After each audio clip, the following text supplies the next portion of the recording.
Halo semua, balik lagi bareng gue Vian Raffe, dan seperti biasa di video kali ini gue bakalan lanjutin alur cerita yang sebelumnya pernah gue upload.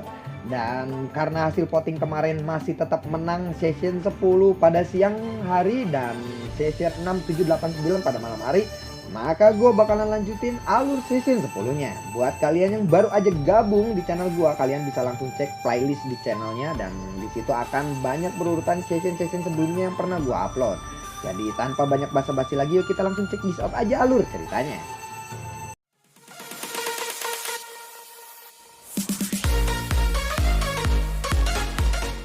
Di episode sebelumnya, Xiaoyan bersama kelompoknya beserta orang-orang yang akan memasuki alam suci Gu.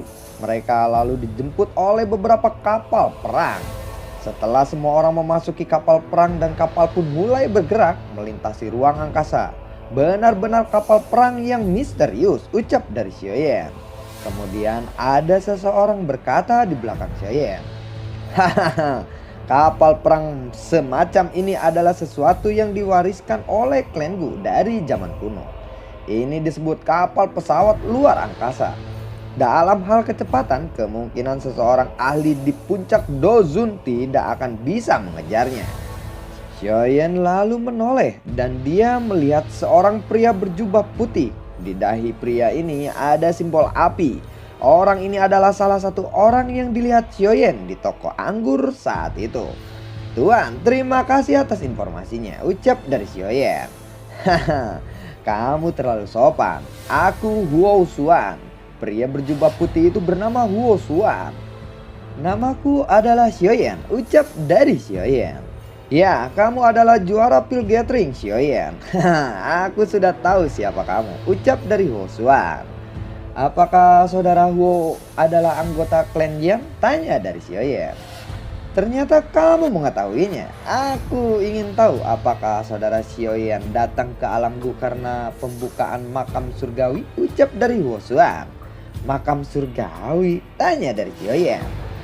Oh, maafkan, ini kesalahanku. Sejak tetua Xiao Xuan meninggal, klan Xiao tidak pernah datang ke alam Gu lagi. Ya, aku benar-benar lupa itu, ucap dari Huo Xuan. Bisakah saudara Huo Xuan memberitahuku tentang makam surgawi ini? Ucap dari Xiaoyan. Masalah ini tentu bukan sebuah rahasia bagimu. Aku akan memberitahumu. Makam surgawi dari klan zaman kuno ada cukup banyak makam milik berbagai ahli di sini. Dan antara mereka adalah makam leluhurmu, yaitu Xiao Xuan. Makam surgawi sangat misterius. Di sana ada jejak energi banyak ahli dari zaman kuno. Dan dengan aliran waktu, jejak ini telah berubah menjadi penampilan mereka saat mereka masih hidup. Selama seseorang mengalahkan mereka, seseorang itu akan dapat memperoleh jejak energi dan menyerapnya untuk meningkatkan kekuatannya. Harus diketahui juga bahwa jejak energi ini sangat luar biasa. Mereka setara dengan pil obat tingkat tinggi. Selain itu, mereka adalah tipe yang dapat dikonsumsi terus-menerus tanpa efeknya berkurang banyak. Tentu saja yang paling penting adalah waktu di dalam makam surgawi mengalir lebih lambat daripada di dunia luar. 5 hari di dalam makam surgawi setara dengan 1 hari di dunia luar, ucap dari Huo Xuan. Mendengar itu semua, Xiaoyan lalu kaget. Apa? Ucap Xiaoyan yang kaget. Makam surgawi itu sangat misterius, tetapi ada juga batasannya. Benda ini akan terbuka setiap 20 tahun sekali. Seseorang dapat tinggal 3 tahun di dalamnya pada satu waktu, yang setara dengan sekitar setengah tahun di dunia luar, ucap dari Huo Xuan. Tentu saja hanya anggota klan dari 8 klan kuno yang memenuhi syarat untuk memasuki makam surgawi. Orang lain tidak berhak untuk memasukinya. Dengan begini saudara Xiaoyan juga bisa memasukinya, ucap dari Huo Xuan kembali. Klan Xiao sudah lama jatuh, tetapi aku masih bisa masuk, ucap dari Xiaoyan. Itu sudah menjadi aturannya, terlepas dari seberapa rendah peringkat klan Xiao. Dulunya mereka tetap adalah salah satu dari 8 klan kuno. Tentu saja kamu bisa memasukinya. kamu juga harus memahami bahwa pada akhirnya akan menemukan beberapa masalah. Tetapi dengan kekuatanmu seharusnya kamu bisa menyelesaikan masalah ini, ucap dari Hoshuan. Saudara Hoshuan, terima kasih banyak atas informasinya, ucap dari Hyoyen. Hahaha, ini masalah kecil. Jika kamu benar-benar memasuki makam surgawi nanti, aku mungkin perlu bekerja sama denganmu. Beberapa klan lain memiliki dendam dengan klan Yang. Akan sangat membantu jika aku mendapatkan teman di sini. Selain itu, kamu harus lebih memperhatikan orang-orang dari klan Hu dan klan Yao. Klan Xiao telah menjadi musuh klan Hu sejak lama. Jatuhnya klan Xiao saat itu pasti terkait dengan mereka. Adapun klan Yao itu karena gurumu Yao Chen. Ngomong-ngomong, aku tidak menyangka penetua Yao Chen adalah seseorang dari klan Yao. Jika tebakanku benar, orang-orang yang dikirim oleh klan Yao kali ini adalah Yao Qingzi yang disebut pengobatan manusia di dalam klan Yao. Anggota klan Yao ini tidak perlu memikirkan para alkemis di dunia luar. Selain itu, mereka adalah murid dari tetua Yao Chen yang diancam oleh klan Yao dulu. Dan kamu dikabarkan sebagai alkemis terkuat dari generasi muda di daratan tengah. Dia pasti akan berminat untuk mempermalukanmu jika kalian berdua bertemu, ucap dari Hoshuan. Pengobatan manusia, Yao Qingzi, gelar yang aneh, nama yang aneh juga, ucap dari Hyoyen. Meskipun namanya aneh, dikabarkan bahwa dia adalah seseorang alkemis tingkat 8. Kekuatan yang sebenarnya seimbang denganmu. Kamu harus berhati-hati jika bertemu dengannya, ucap Hoshuan kembali. Hoshuan lalu mengucapkan selamat tinggal kepada Hyoyen dan pergi setelah mengobrol sebentar. Hoshuan bukan orang biasa. Dia memang layak berasal dari salah satu dari 8 klan kuno. Penampilan misterius dan tidak terduga, ucap dari Tian Honzunze. Mendengar ini semua, Hyoyen lalu mengangguk. Kekuatan Hoshuan sepertinya berada di bintang 7 dozon atau lebih kuat. Jika tidak, dia tidak akan bisa menyembunyikan kekuatannya dari Tian Honzunze yang kekuatannya telah mencapai bintang 6 dozon. Tetapi jika dia berbicara tentang misterius, Hyoyen masih merasa bahwa wanita berpakaian merah itu bahkan lebih tidak terduga. Klan kuno ini memang luar biasa. Untungnya dari tindakan Hoshuan, klan yang setidaknya relatif lebih aman. Akan membutuhkan setengah hari untuk melakukan perjalanan dari sini ke pegunungan suci alam Gu. Kita hanya bisa beristirahat di kapal perang selama ini. Ayo kita pergi, ucap dari Hyoyen. Kapal perang ini sangat besar, tetapi keamanannya sangat ketat. Tampaknya klan Gu khawatir ada orang-orang yang berulah setelah memasuki areanya. Energi alam Gu ini sangat padat. Beberapa orang dengan motif tersembunyi mungkin diam-diam menemukan tempat untuk bersembunyi dan berlatih, pikir Hyoyen dalam lamunannya. Tiba-tiba ada seorang yang memanggil Hyoyen. Teman dari klan Xiao, karena kamu di sini silahkan duduk. Lalu Hyoyen berbalik, dia berjalan ke arah pria itu dan duduk di sebelahnya. Anda seorang dari klan Gu ya? Tanya dari Hyoyen. Hahaha, aku Guzen, ucap pria itu yang tertawa bernama Guzen. Hyoyen lalu menebak dan berkata, Anda komandan pertama tentara tendang hitam bukan? Ucap dari Hyoyen. Hahaha, kamu memang layak menjadi anggota klan Xiao, ucap dari Guzen. Apakah Anda di sini karena untuk membantu kelompok Lingkuan yang kemarin telah dipermalukan? Ucap dari Lingdong. Mereka itu memiliki karakter yang mudah tersinggung dan pengadilan diri yang buruk. Dengan kejadian kemarin mereka akan belajar untuk mengendalikan kesombongan mereka. Selain itu mereka tidak akan berani datang meminta bantuan dariku, ucap dari Guzen. Apakah Anda tahu kenapa ada begitu banyak tentara terendam hitam yang menjaga kapal perang ini? Anda khawatir dengan orang-orang yang tersisa di alam gue ya? Tanya dari Hyoyen. Itu hanya sebagian alasan. ada sejumlah besar warga keturunan dari alam Gu. Mereka adalah dasar dari klan Gu dan juga tingkat yang paling penting di dalam klan Gu. Tubuh mereka memiliki garis keturunan Daudi. Meskipun tidak dominan, kadang-kadang beberapa variasi baru terbentuk. Orang-orang ini akan menjadi darah baru klan Gu. Tentu saja alasan mereka memiliki kesempatan untuk berevolusi adalah karena garis keturunan Daudi yang ada di dalam tubuh mereka. Ucap dari Guzen. Klan Gu menghargai garis keturunan Daudi. Oleh karena itu, kami khawatir seseorang dari luar akan menyebabkan garis keturunan ini menghilang.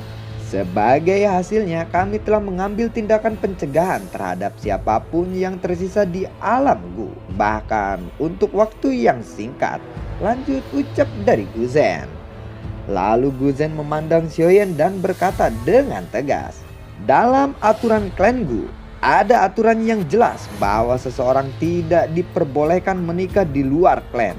Kamu pasti tahu apa yang sebenarnya ingin aku sampaikan kepadamu, bukan? Ucap dari Guzen. Begitu ya, aku tahu. Tetapi aku tidak peduli. Ucap dari Xiaoyan. Ya, tentu saja ucapanku ini pasti tidak akan berpengaruh kepadamu. Tetapi kamu harus menyadari betapa klan Gu sangat menghargai garis keturunan Daudi. Untuk memastikan bahwa garis keturunannya berlanjut, kami tidak bisa menerima hubunganmu dengan nona muda. Seseorang harus tahu kapan dia harus mundur dalam situasi sulit. Kalau tidak, kemungkinan itu tidak akan baik pada akhirnya. Ini bukan ancaman, tetapi peringatan. Jika kamu benar-benar menyukai nona muda, lebih baik kamu lepaskan dia. Ucap dari Guzen. Apakah garis keturunan Daudi benar-benar sekuat itu? Ucap dari Xiaoyan. Tidak perlu diragukan lagi. Klan kuno ini masih kuat sampai sekarang. Ini adalah bukti terbaiknya. Ucap dari Guzen. Tingkat apa yang harus aku capai untuk membuat klan Gu mengabaikan garis keturunan itu? Tanya dari Xiaoyan. Douzeng, jawab Guzen. Kalau begitu aku akan mencapai level itu. Ucap dari Xiaoyan. Ini bukan masalah yang sederhana, seperti membuka mulut. Ingat, aku berbicara tentang Douzeng. Douzeng asli dan bukan Banseng. Klan Gu tidak pernah kekurangan ahli di puncak kelas Douzun. Tetapi mereka tidak dapat mencapai level itu bahkan setelah menghabiskan seluruh hidup mereka untuk mencobanya. Aku sadar bahwa bakatmu cukup bagus. Tetapi ada orang-orang di dalam klan Gu yang bahkan lebih berbakat darimu. Tetapi orang-orang ini tidak yakin bahwa mereka bisa masuk ke kelas Douzeng. Bagaimana mungkin kamu bisa yakin kamu akan bisa mencapainya? Ucap dari Guzen. Ini karena kamu adalah anggota klan Gu, sementara aku tidak. Ini karena kalian mengandalkan kekuatan besar dari garis keturunan Daudi, sementara aku tidak. Apakah aku bisa mencapai kelas Douzeng? Waktu akan membuktikan segalanya. Ucap dari Xiaoyan. Aku cukup senang jika kamu benar-benar percaya diri. Tetapi begitu kamu mengalami kesulitan untuk maju ke kelas Douzeng, aku harap kamu akan meninggalkan noda muda. Karena akan buruk bagi kalian berdua jika ini terus berlanjut. Ucap dari Guzen. Terima kasih sudah mengingatkanku. Aku bisa mencapai titik ini hari ini dari menjadi sampah klan Xiao dengan mengandalkan semangat pantang menyerah dan minum ekstra jos. Dan kuku Bima anjing. Setan. Parah. Sorry, bukan gua bro. Sorry, orang lagi serius. Gua pun lagi serius bacanya. Skripnya seperti ini. Oke, lanjut. Tapi biar peregangan otak ya. Kita jadi nggak begitu serius banget. sorry. Lanjut. Kita ulang skripnya, kita ulang. Xiaoyan lalu menjawab. Terima kasih atas peringatanmu. Aku yang bisa mencapai titik ini dan hari ini dari seorang sampah klan Xiao dengan mengandalkan semangat pantang menyerah. Aku tidak sedikit pun takut menghadapi klan Hun maupun klan Gu. Ucap dari Xiaoyan. Tiba-tiba kapal perang bergetar. Kecepatan kapal juga berkurang. Sebuah pegunungan hijau subur di kejauhan muncul dalam pandangan semua orang yang berada di dalam kapal. "Apakah kita sudah sampai di pegunungan Sucigu?" ucap dari Xiaoyan. Jantung Xiaoyan tiba-tiba berdebar kencang saat kapal perang itu terbang lebih dekat ke pegunungan. Matanya tertuju ke puncak gunung. Sosok hijau samar-samar terlihat di sana. Meskipun berjauhan, Xiaoyan masih bisa merasakan keakraban dan kerinduan di dalam hatinya. Guzen yang melihat itu semua, dia merasa heran dan takjub. Selama bertahun-tahun ini tidak ada orang yang bisa membuat Sun-er datang dan menyambut seseorang. Hanya Xiaoyan saja yang bisa membuat nona muda menyambut dan menjemputnya, ucap dari Guzen dalam hatinya. Guzen lalu berkata kepada Xiaoyan, "Xiaoyan, ada sebuah perbedaan pendapat tentangmu di dalam klan Gu. Semuanya akan baik-baik saja jika kamu dapat mencapai kelas Daoseng. Jika kamu tidak bisa, kemungkinan kamu akan menemui banyak kesulitan. Oleh karena itu, aku harap kamu bisa mencapai apa yang kamu katakan. Aku tidak ingin nona muda kecewa dan bersedih hati," ucap dari Guzen. Mendengar itu semua, Xiaoyan lalu mengangguk. Xiaoyan bisa merasakan tekanan yang dihadapi oleh Sun-er di dalam klan Gu yang begitu sangat mempercayainya. "Tidak akan ada yang bisa menghentikanku untuk bersama dengan Sun-er, bahkan klan Gu sekalipun," ucap dari Xiaoyan. Xiaoyan keluar dan berdiri di depan kapal, tetapi dia tidak bergerak. Matanya terkunci kepada Sun-er. Dian Honzunze dan yang lainnya pun berdiri di belakang Xiaoyan. "Kakak Xiaoyan," ucap dari Sun-er yang menyambut kedatangan Xiaoyan. "Gadis kecil, kamu menjadi semakin cantik," ucap dari Xiaoyan. "Kakak Xiaoyan, bisakah kamu menemani Sun-er jalan-jalan kali ini?" ucap dari Sun-er yang merasa gembira karena melihat kedatangan Xiaoyan. "Tentu saja, dengan senang hati aku akan melakukannya," ucap dari Xiaoyan. Baru saja Xiaoyan hendak pergi bersama Sun-er, tiba-tiba ada seorang yang menyerangnya. Tetapi Xiaoyan dengan cepat menahannya. Buah, bebek, buk.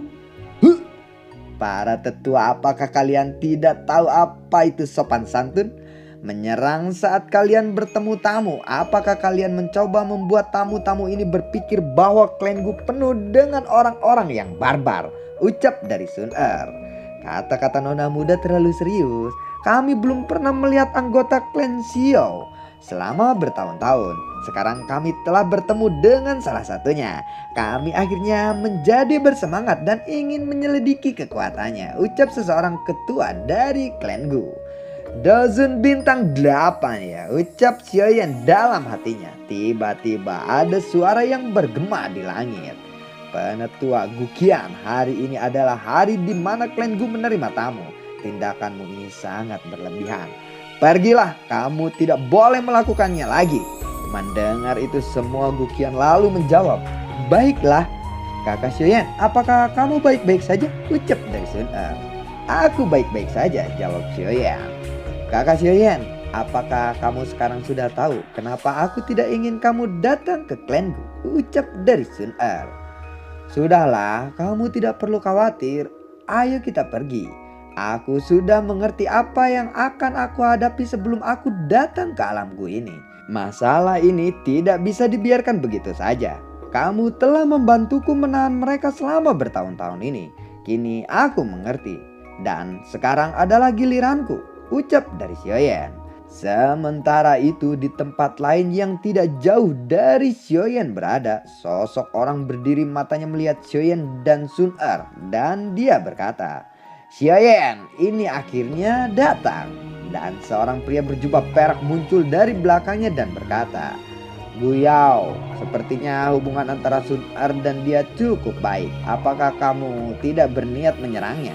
Pria berjubah perak itu meledek Guyao. Dia bukan anggota klan Gu, jadi dia tidak boleh bersama dengan Sun-er, ucap dari Guyao. Bagaimana jika dia bersikeras untuk tetap bersama Sun-er, ucap dari pria berjubah perak tersebut. Kalau begitu aku akan membuatnya mati, ucap dari Guyao. Lalu bagaimanakah kelanjutan ceritanya dan siapakah Guyao tersebut? Akankah Xiaoyan bisa mempertahankan Sun Er dan bisa masuk ke kelas Daoseng? Ya tentunya pastinya bisa, tapi kita lihat perjuangannya dia nanti ke Banseng, Doseng atau apa tadi gue lupa anjir. Aduh udah tua nih. Ya pokoknya kita lanjutkan nanti dan tonton keseruannya di konten gue berikutnya. Dan gue selalu ucapin terima kasih buat kalian yang sudah mendukung channel ini dari awal hingga akhir. Dan terima kasih banyak juga buat kalian yang sudah mendonasikan sedikit rezekinya lewat link Saweria di bawah kolom deskripsi. Dan sangat luar biasa sekali kalian buat gue. Dan terima kasih buat kalian yang selalu mensupport gue. Dan gue bakalan lakuin semua yang terbaik buat kalian semua. Cuma nanti ada prosesnya, gue baru pindahan soalnya ya. Oke, terima kasih banyak dan sampai jumpa. Semoga sehat selalu untuk kalian. Dadah, assalamualaikum, I love you all. Muah. Bu, bilang I love you sama orang-orang. Coba, kamu sok coba apa ngomong. I love you. I love you all gitu. I love you all. Nah itu. Oke, assalamualaikum, dadah.